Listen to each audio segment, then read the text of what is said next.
बिस्मिल्लाहिर्रहमानिर्रहीम। अस्सलामु अलैकुम friends, welcome to my channel cooking with Fatima.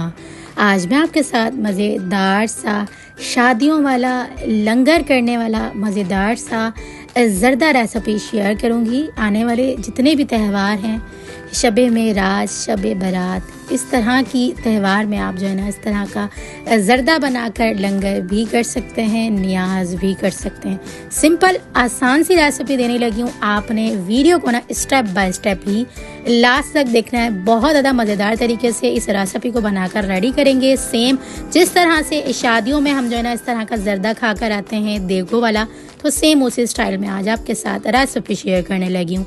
तो चलिए पर रेसिपी को स्टार्ट करते हैं। बिस्मिल्लाहिर्रहमानिर्रहीम।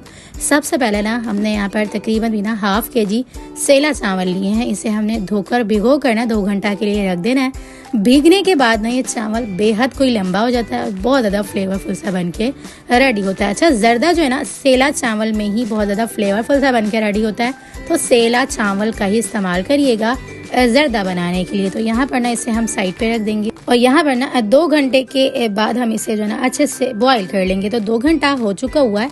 यहाँ पर ना हमने तकरीबन 1 लीटर के करीब पानी को अच्छा सा बॉईल कर लिया। इसके अंदर हमने 4 लौंग, 1 अदद बड़े दालचीनी का टुकड़ा, 1 टेबल स्पून यहाँ पे हमने मेल्टेड घी ऐड कर दिया। अच्छे से मिक्सिंग करेंगे। उसके बाद यहाँ पर हमने जो भीगे हुए चावल थे ना वो ऐड कर देना है। अच्छा, उससे पहले मैं आपको बताऊं, क्योंकि हम ज़रदा बना रहे हैं ना, तो इसलिए हमने 1 टेबल स्पून भर के ज़रदा फूड कलर ऐड कर देना है। अच्छा, आप चाहें तो लिक्विड ज़रदा फूड कलर भी ऐड कर सकते हैं। मेरे यहाँ पर पाउडर था तो मैंने यहाँ पर पाउडर का इस्तेमाल किया है, यानी कि पाउडर फूड कलर। अच्छे से मिक्सिंग कर देंगे। उसके बाद जो हमने यहाँ पर चावल भिगो कर रखे थे ना सेला, वो इसके अंदर हम ऐड कर देंगे। अच्छा, मैं इस तरीके से बनाती हूँ।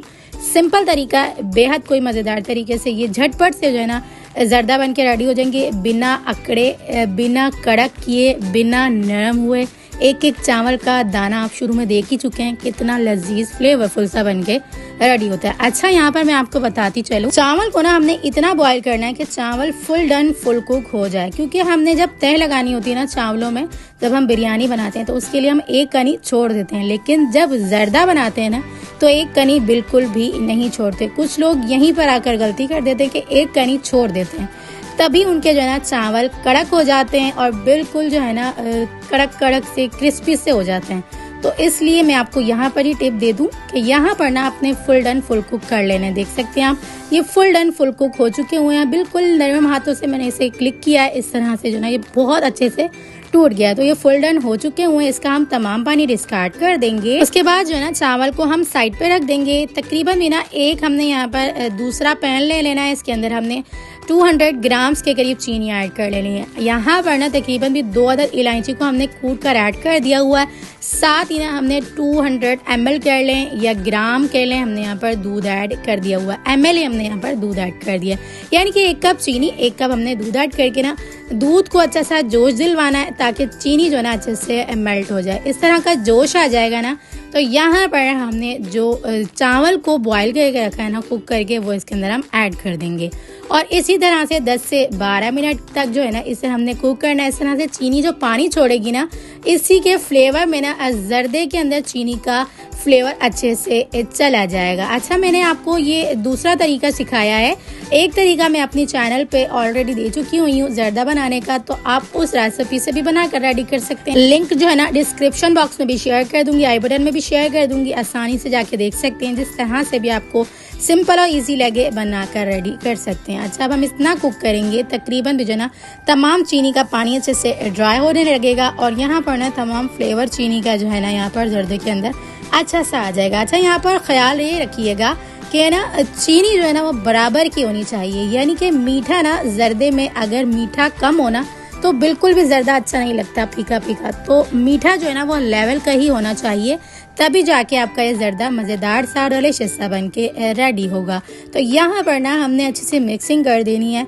तकरीबन भी जो है ना हमने इसे 10 से 12 मिनट तक कुक किया ना, तो देख सकते हैं आप तमाम पानी चीनी का ना अच्छे से ड्राई हो चुका हुआ है। इस स्टेज पे आके ना हमने यहाँ पर 1 कप भर के, यानी कि जिस मेजरिंग कप से हमने चीनी ऐड की थी, जिस मेजरिंग कप से हमने दूध ऐड किया था, उसी मेजरिंग कप से हमने यहाँ पर जो है ना घी मेल्टेड ऐड कर दिया हुआ। अच्छा, यहाँ पर ना घी ही ऐड करिएगा, तेल में ज़र्दा बिल्कुल भी मज़ेदार नहीं बनता। अच्छा, मैं आपको बताऊं, यहाँ पर जो है ना आपने मेजरिंग कप के अलावा किसी कटोरी का इस्तेमाल कर लेना है, जिसके मेजरिंग से ना आपने तमाम चीज़ें ऐड कर देनी है। तो यहाँ पर हमने अच्छी सी मिक्सिंग कर देनी है। तकरीबन भी हाफ kg के हिसाब से मैंने आपको परफेक्ट मेजरमेंट के हिसाब से ज़र्दा बनाने की रेसिपी दी है। तो आपने इस रेसिपी को मेरी रेसिपी से एक बार ज़रूर से ट्राई करना है। अच्छा, यहाँ पर ना जब तमाम चीनी का पानी अच्छे से ड्राई हो जाएगा ना और इस स्टेज पे यहाँ पर ज़र्दा आ जाएगा, तो यहाँ पर हमने दम लगाने से पहले यहाँ पर तमाम ड्राई फ्रूट्स ऐड कर देने हैं। यहाँ पर मैंने जो है ना कोपरा, बादाम और यहाँ पर जो चमचम होती है वो ऐड कर दी हुई है, खोया ऐड कर दिया हुआ है और गुलाब जामुन छोटे वाले जो होते हैं वो ऐड कर दिए हुए हैं।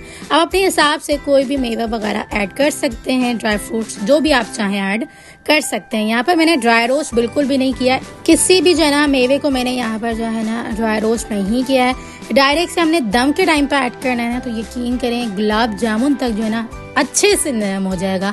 आप मेरी टिप को ज़रूर से फॉलो करिएगा दम लगाने के टाइम पे ना, क्योंकि हमने दम जो है ना तकरीबन भी जो है ना 20 से 25 मिनट का लगाना होता है ना, तो इसी दौरान ना आपके तमाम ड्राई फ्रूट अच्छे से जो है ना नरम पड़ जाएंगे और गुलाब जामुन भी बहुत ज़्यादा अच्छी तरह से सॉफ्ट हो गए थे। तो इस तरह से ना दम लगाने से पहले आप ड्राई फ्रूट्स वगैरह ऐड कर दीजिएगा। उसके बाद दम लगाने के बाद देख सकते हैं आप एक एक चावल निखरा निखरा, खिला खिला, बगैर कड़क हुए, बगैर चिपचिपा हुए, बगैर टूटे, एक एक चावल लंबा खिला खिला बनके फ्लेवरफुल सा बनके रेडी हुआ है। तो आपने इस रेसिपी को मेरी रेसिपी से जरूर से ट्राई करते हुए अपने त्योहार को मजेदार सा और बहुत ज्यादा रौनक भरा बनाना है इस रेसिपी को ट्राई करके। तो चलें फिर मिलते हैं नेक्स्ट वीडियो में। जब तक अपना ख्याल रखिएगा और अपनी खास दुआओं में मुझे भी याद रखिएगा। मिलते हैं नेक्स्ट वीडियो में बहुत ही आसान, सिंपल और यूनिक सी रेसिपी के साथ। अल्लाह हाफ़िज़।